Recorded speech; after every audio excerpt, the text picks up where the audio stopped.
Welcome on Texas football. Time for State of the Program. Each and every week we talk about the Longhorns from a 30,000-foot view. Brought to you by our friend Adam Lowy over at the Lowy Law Firm. I'm Bobby Burton, joined by CJ Vogel and Jeff Howe. Jerry Hamilton sitting this one out today, getting ready for the first practice of the season.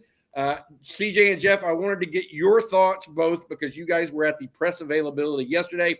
We're going to talk about some of the key takeaways from that press availability, as well as some of the nuances of it that you guys picked up on. Jeff, here we go. We're going to talk a little bit and start with you because one of the big things that we were told yesterday and found out, Brad Spence, according to LeAllen Clark, the edge guy, has moved full-time to edge from linebacker this offseason. Yeah, and there's been some give and take with, when I was with LeAllen Clark, he was asked straight up, okay, so was this basically a Trey Moore for Brad Spence trade? And he said, kind of. PK mentioned it yesterday, and Sarks talked about it. The move of Trey Moore to linebacker is not like, okay, he's only going to play off the ball this year. It's going to help Texas manufacture some depth. It's going to help him in terms of his NFL future. And I'm not saying Trey Moore is Brian Orakpo, Bobby, but if you remember when Brian Orakpo was drafted, the scheme he was drafted to in the NFL when Washington drafted him, they're like, look, he is a perfect Sam linebacker in our defense, which is an off-the-ball position. So rather than wait for him to make that transition later with Trey Moore, they're just getting him there now in case he's drafted into a scheme where he can show some versatility where they wanted to move positions. So I think it serves two functions. For me, when I look into it, I think this is the decision they made. Just number one, I think Trey Moore is better in space and as a potential spy type guy than Brad Spence.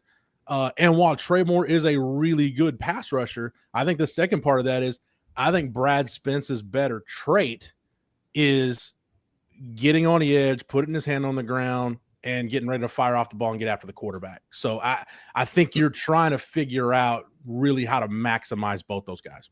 I think that's a great point, Jeff, is that you want to put guys in their best traits in power and maximize their effect, right? And so if Brad Spence screaming off the edge is better than Trey Moore doing that, and Trey Moore is maybe better in space, you get a 2-for-1 there. That's interesting about LeAllen Clark. CJ, the other thing I would add and get your take on this, I think that opens up more time potentially for Anthony Smith. By moving Spence down to the edge, it opens up playing time for a young guy that Steve Sarkisian this offseason has said is going to be a terrific player, even though he's got Anthony Hill, Leon Galafau, and now Trey Moore ahead of him. He's mentioning Anthony Smith in that same breath. By moving Spence to edge, it allows for that versatility. Yeah, of course. Jeff, you mentioned Trey Moore as kind of a spy. He's used there pretty often. A year ago, he had a big sack against Arizona State where in a bear front, he was a sniffer over the guard and ended up playing that spy position along with Anthony Hill. And that speed going sideline to sideline allowed for him to go make a tackle behind the line of scrimmage for a sack. But where does that coverage backer come in? We know that Leon Galafau is a guy, but for me, the guy with the best coverage instincts in that linebacking room is Anthony Smith. And we saw that early on in his freshman campaign with a nice interception in SEC play. Look, that's going to have to be a part of his game and a part of what the Texas defense does with him on the field.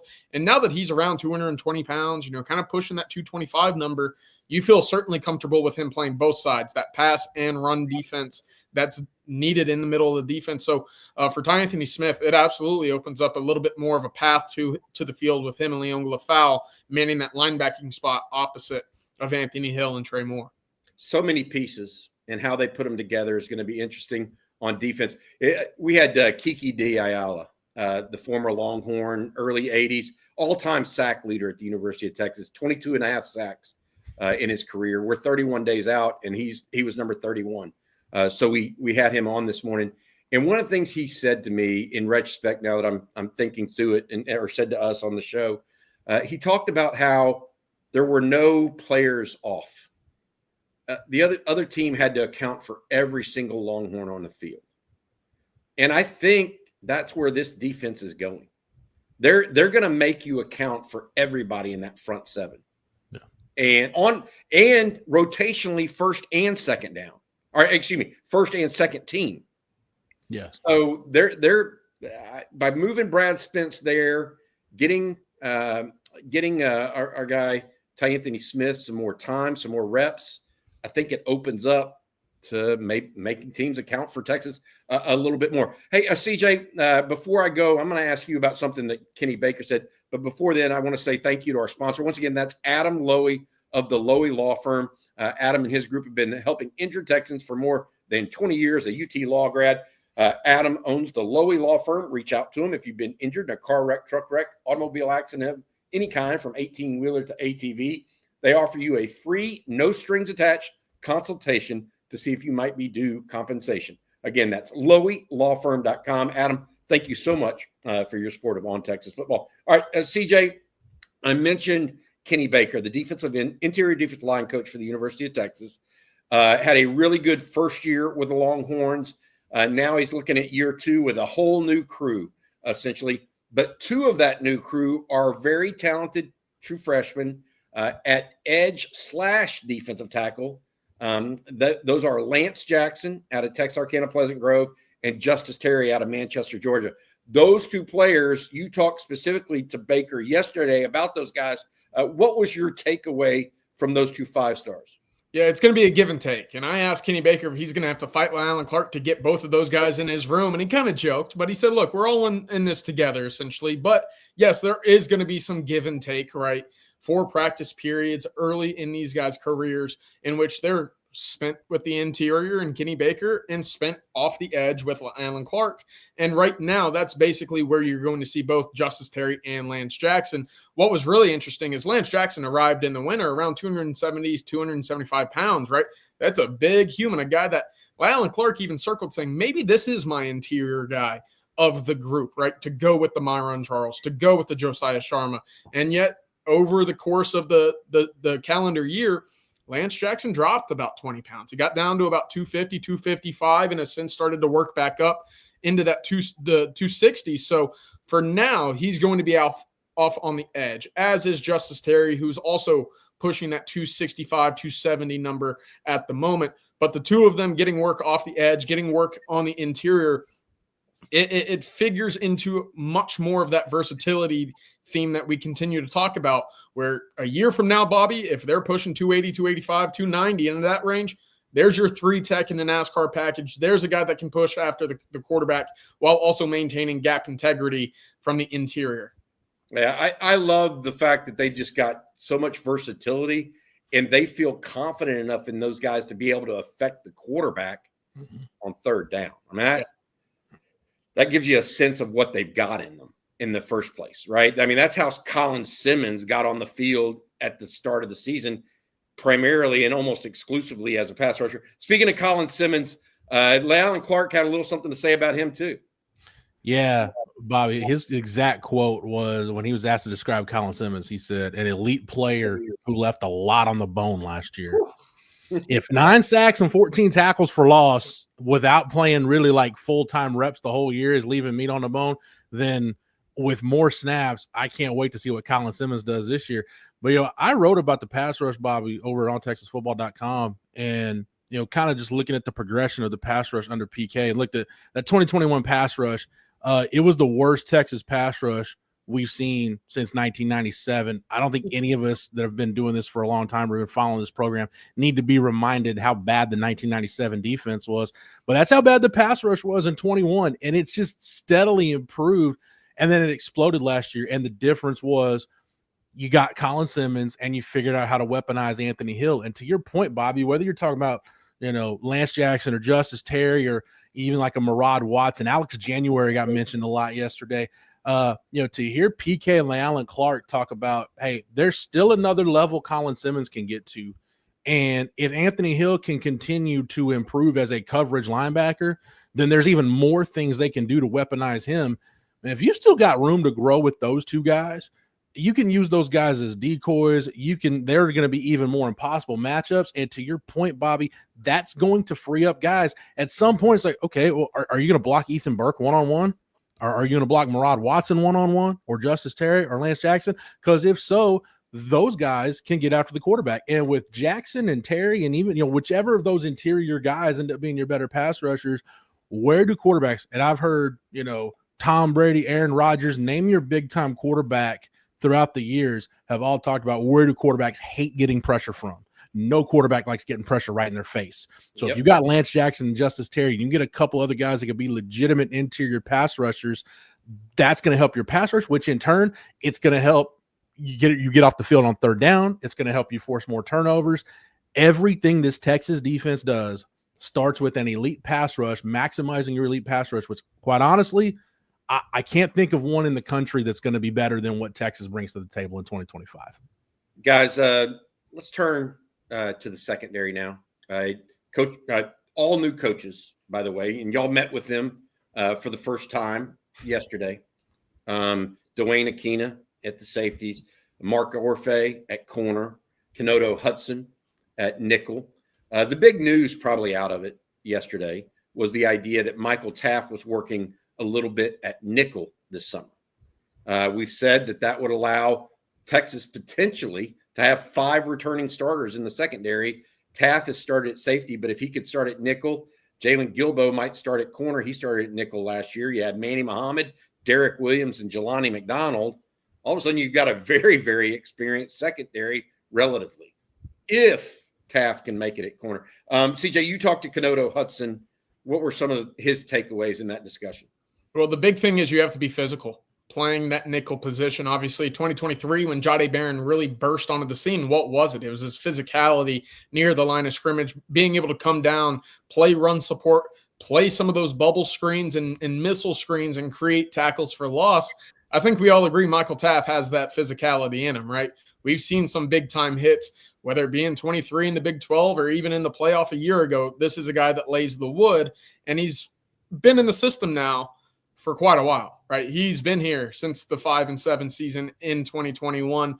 He knows the schemes from cornerback to safety to box safety down to nickel. And let's not forget, this was a guy that played cornerback in high school. He has that ability to play near the line of scrimmage. And look, I think that versatility, again, it's going to be something that we continue to harp on because it's just where things are moving right now with that Texas secondary. Jelani McDonald, another piece that you could spin down and play near the line of scrimmage from that safety position, allowing for Texas to keep the 5 same guys on the field in this situation while maintaining basically a leverage situation to spin both safeties down, spin one back up to the top with Derek Williams, and also allow for a breather for a Wardell Mack, who we figured to be in this conversation as well after being that first-team guy in the spring. All in all, that physicality must be on the field at the nickel spot. And Texas certainly getting different guys, different looks at the nickel spot. And they also tried to get some run early on for Jonah Williams at the star spot when he first arrived in the summer. Tell me if you don't like seeing a 6'3", 210-pound Jonah Williams playing near the line of scrimmage. Or blowing up missile screens. Yeah, yeah, that's it. Outside, I mean, that would be almost ideal because he's going to be able to handle just about any physicality you would deal with out there. Real quick, CJ, I want to go back to you and ask you about Mark Orfe. He singled out a few of the guys he thinks are going to compete for the cornerback position. I think he named 4 guys total. Is that correct? He did. Of course, Manny Muhammad, we have all kind of penciled in being that starter on one side of the ball. Opposite of him, it's a 4-guy rotation right now that's going to see the field at some point. That's Jalen Gilbo, Kobe Black, Warren Roberson was mentioned, as was the true freshman Kate Phillips, who factors into this conversation as well. Those were the 4 guys mentioned. Mark Orfe, interestingly enough, I said he's always had a 4 to 5-man rotation anywhere that he's coached cornerbacks. Now, will that continue? We've seen Texas maintain basically a 3 to 4-man rotation at corner, more so 3 over the last 2 years. But right now, those were the names mentioned in the competition for opposite spot of Manny Muhammad. Also, the one thing I really, really enjoyed listening to Mark Orfe speak on was to play cornerback at Texas, you have to be physical. You have to play through contact. You have to be willing to disengage and really meet the block head on before it meets you and make tackles on the edge. If you can't do that, doesn't matter what you do in coverage, you have to be able to tackle and play physical on the outside corner spots. Jeff, you talked to Dwayne Aquina. Your thoughts from welcoming back the veteran Venerable Dwayne Aquina, the 40 acres. Yeah, you said talking to these guys for the first time for Coach Aquina was like the class reunion where you haven't seen each other in a while, but you get together and it's like old times. We actually had a nice little moment. I asked him, I was like, hey, is it still an insult in your DB room if somebody labels you a cover corner? And he laughed and he said that's still the very first thing he tells guys is it is an insult if someone calls you a cover corner, going back to what CJ was talking about with the physicality. But, I got a really nice football theory conversation, Bob, with Coach Aquina. We've heard Sark talk since he got here about being stickier in man coverage, wanting to play man. And I think Texas now has the personnel to do it. And I think for Coach Aquina, it's a chance to kind of see that vision Sark has had come to life. He can do his part. He said he's not here to reinvent the wheel schematically. He's here to, hey, whatever PK and Johnny Nansen give him in terms of the front, his job is to figure out the coverages and match it up. And he did that so well with Will Muschamp, the last time he was at Texas. I have no doubt that's going to work. But just talking to Coach Aquina about man coverage, he took me back to when he was at Hawaii back in the day and having to defend, that BYU passing attack with Jim McMahon and Steve Young and Robbie Bosco were flinging it all over the yard. He said, if we sat back and covered 3, they're going to torch us. He said, what we had was athletes. So we decided, hey, the best way to do it was to play press man coverage. And so that really kind of was the origin of him developing playing elite press man coverage. So he is excited about the personnel. He's excited about working with the staff. And one thing that I thought was really interesting too, Bobby, is you go back to last year when the idea was brought around about him coming back as an analyst. And he talked about coming to campus, meeting with Sark, going through the interview. He said he really liked Sark. He got to sit down with PK, and there wasn't like this philosophical chasm that they had to overcome. I mean, he and Johnny Nansen vibe, so it would have fit. It just wasn't the right time or the right circumstance. Now that the circumstance presented itself, he's back, and this isn't, he didn't say this, but I'll paraphrase kind of his thought. He's not just here to tell old DBU stories or, bring Quentin Jammer and Michael Griffin back into the meeting room. He's here to make a difference and help Texas win a national championship. I love that because he's a guy that always is, even though he's got this resume of immense success, he's always looking for the next group, right? He wants to mold the next group. Hey, let's talk a little quarterback discussion because I thought A.J. Milwee was pretty open about the backup quarterback scenario. Jeff, you were in on that conversation. Your thoughts there? When this staff it starts with Sark on down. When this staff talks about having open and honest discussions with guys, that's exactly how A.J. Milwee and Sark had to manage the quarterback room. I mean, he said they had to be really open and honest with Trey Owens and KJ Lacey and tell both those guys, look, this isn't anything about your ability. We just need some experience in the quarterback room, so we're going to go get a portal guy. And they were really upfront and honest about that. And then they had to be upfront and honest with Matthew Caldwell, like, look, we've got our guy, so we're not going to give you any kind of grandiose ideas, pie-in-the-sky ideas about you coming in here to compete to be the starter. We need a veteran presence. That's what we need you to be. And the good thing about that, Bobby, is A.J. Milwee said Matthew Caldwell's kind of taken that job and really run with it. I mean, he's a really good presence in the quarterback room. He's come in and he's competing. He asks the right questions. He's setting a good example for the young guys. And to an extent, even with Arch, I mean, look, Matthew Caldwell, granted, it was in the Sun Belt, but he's got FBS starting experience at the quarterback position. Other than Arch, he's the only one in that room that's played meaningful snaps at this level. So I liked it when they made the move. We could talk about the backup quarterback job, but I just think for the young guys to have another veteran around them, Trey Owens was in there with Quinn Ewers last year, but I think even for KJ Lacey's a true freshman, even for Trey, again, just to see somebody else that's done it at this level, how they prepare, how they carry themselves. And Matthew Caldwell's been a plus addition, and that's before we even talk about the competition between he and Trey Owens for QB2. I got to ask you this. Anything on Arch Manning from that conversation? The interesting thing was he and A.J. Milwee have talked a lot this offseason about being a smarter runner. They're going to have to turn Arch loose at some point. Yeah, from your mouth to God's ears. That yes, we need him to be a smarter runner. Yeah. The one clip Coach Milwee mentioned it was in the Mississippi State game where Arch pulls the ball down and runs, and he gets about 7 or 8 yards, and he said there was an opportunity for him to slide.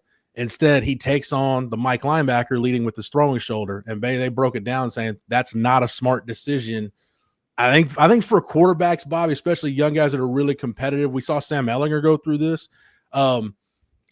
Learning the lesson that discretion sometimes is a better part of valor. It's not a bad thing. Sliding and protecting yourself and saving your body is not a bad thing. So that was the one thing that really stood out to me, was they have had those conversations with Arch about, look, sometimes you just need to slide and make sure you live to fight another down. CJ, I'm going to go to you, talk a little bit about receivers and running backs here before we close this edition of On Texas Football out. Your thoughts on your conversation with Chris Jackson. You wrote a lot about it the last couple of days, and I thought there were some interesting points in there.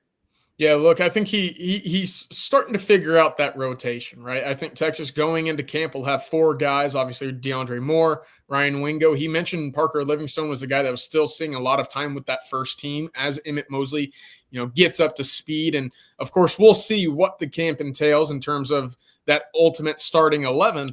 But right now, that's really where it is. Now, which of those freshmen step up, get into the rotation, and does Aaron Butler kind of find his own role, as well as a Ryan Niblett, who Coach Jackson mentioned will have some sort of role in that R/H-back slot receiver, in which you go into 20 personnel with 2 backs on the field. There's something for him in that regard as well. So we'll see, of course, between the two of them. But right now, I have the question for Coach Jackson. Is Texas purposely going out and recruiting bigger, taller, stronger wide receivers? And he said, the chips just kind of fell that way.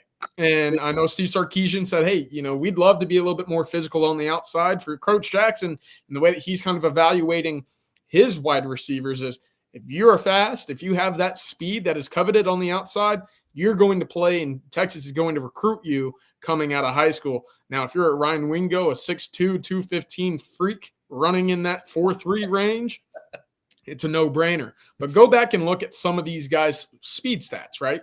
That for DeAndre Moore coming out of high school, he's a 10.7, 10.8, guy out of California. Parker Livingstone, his junior track season, ran 21.6 in the 200, right? These are long striding guys who, as we've talked about in the Sarkisian offense, pushing the ball vertically, especially with an Arch Manning now, that's really where the strength of this offense will come into play. And another little nugget that I put up on Texas Football over the weekend, these wide receivers are coming in and working on back shoulders, seams, and fades just about every single day. There's an added emphasis to that, because that's going to be a bigger part of this offense than we've perhaps seen at any point with the Sarkisian offense. Emmett Mosley should be particularly good at those back shoulder fades, because he's got that catch radius and that big wide shouldered body as well. So that's interesting. Jeff, going to go to you. You talked to Chad Scott, the new running backs coach at the University of Texas. You caught a couple of different things he said. Said he's really high on Jarrett Gibson, talked a little bit about CJ Baxter and what Trey Wisner brought to the room. But you heard him speak a little bit more about Christian Clark, who's somebody that we've been talking a little bit here on Texas Football. Yeah, he added kind of some of the stuff we've talked about, Bobby, just the recovery from a pretty serious injury. He said it's been remarkable. He said there's no doubt about Christian Clark's work ethic, what he's done to get his body back in shape, but he's really excited to get to work with that skill set in camp. I mean, I think we got to remember, when he was recruited, they had it in mind that he would be kind of a guy that could be a really good receiver out of the backfield, a guy that could be a versatile kind of do-it-all back. It really sounds, Bobby, and again, this is just Chad Scott kind of confirming what we've heard and even what some of Sark has said publicly, like the Achilles injury isn't going to detract from what he brings to the table from a skill set standpoint. So I'll also add that Chad Scott, like Kyle Flood and all the other coaches, anytime running back gets brought up, they say, hey, don't forget, we do have the leading returning rusher in the SEC coming back. So the respect level Trey Wisner has internally, I don't think should be brushed aside. I mean, from a leadership standpoint, every time any of the coaches talks about Trey Wisner, it's nothing but glowing stuff, both in terms of his skill set, what he produces, and what he brings to the table from intangibles. But as far as Christian Clark goes, I just think we need to remember, anytime we talk about running backs, we talk about the jump Jarrett Gibson can make, Trey Wisner coming back off a big year, CJ Baxter coming back off that injury.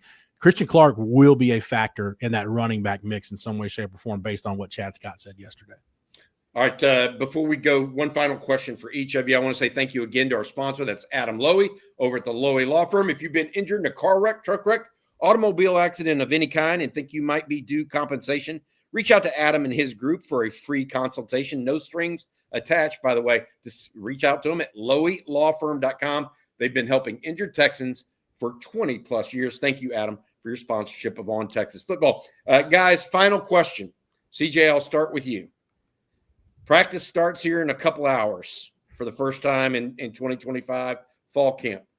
What's one thing you're looking for later today? Arch Manning. No, I'm just kidding. That's the easy answer here, but I'll go with the offensive line. And look, I know that there's a lot made of, could Texas have had more success in the red zone a year ago? The answer is probably, and it's certainly yes. Now, it's going to be a lot easier in 2025 if they can run for 5 to 6 yards in that type area versus what we saw a year ago. Also, what are those camp battles like? Because Kyle Flood mentioned, hey, it's going to be a battle at right tackle. It's Andre Kojo. It's Brandon Baker. He also mentioned that left guard. We'll see if that's Nato Umeozulu's job, as we all expect it will be. So right now, that's really where I'm looking, because you don't need to be perfect in pass protection with Arch Manning. His legs will allow you some leeway when it comes to that pass pro, but you need to be much better in those tight situations, running the football, getting those extra gritty yards. And on top of that, where does a Nick Brooks, Daniel Cruz, and Nate Kibble start pushing the envelope as well? That's really where I'm interested to see what evolves as we move into really the heart of fall camp. Jeff Howe, one thing you're looking for today? Yeah, I'll give you one thing and then a quick bonus. I want to watch the interior defensive lineman because I think Alex January really has a chance. I think he's probably someone we're not talking about enough right now. I think he's got a chance. And I want to see what Murad Watson looks like just on a hoof and moving around, because he's got the chance to be a difference maker. And Jonah Williams, Bobby, after catching fly balls in the spring and summer, it's a different sport. But when the safeties start going through drills, Coach Akina's going to be firing them fastballs right at him. So I'm excited to see Jonah Williams deal with a different kind of fastball. I'm different than you guys. It's interesting. I'm definitely Arch Manning first, to be honest. I mean, how many photos and videos will be taken of Arch Manning today? Good Lord. But I'm going to go with Jack Endries and Emmett Mosley. Just to see what they bring, what caliber they bring, because in the spring, remember last time we saw these guys, they were without Ryan Wingo. They were without DeAndre Moore because of injury, right? They were without Jordan Washington even for a time in the spring. So they were weak, relatively speaking. Only Parker Livingstone was out there that's going to be with the ones or in that top rotation. So I'm interested to see what those two receivers add. Granted, one of them is a wide receiver, the other's a tight end. What they add to the mix with Arch Manning. That's mine. All right, guys, that's going to do it for this week's State of the Program. Thank you all for covering that event yesterday. Y'all did a great job. Make sure y'all check out ontexasfootball.com for all the latest. We have a special going on right now, $39.95. If you use the promo code OTFOG on checkout, that's ontexasfootball.com. It's the best Longhorn community out there and the most intelligent one, in my opinion. All right, that's going to do it for us today. For CJ Vogel, Jeff Howe, I'm Bobby Burton. Thanks again to Adam Lowy, our sponsor. Hook 'em horns.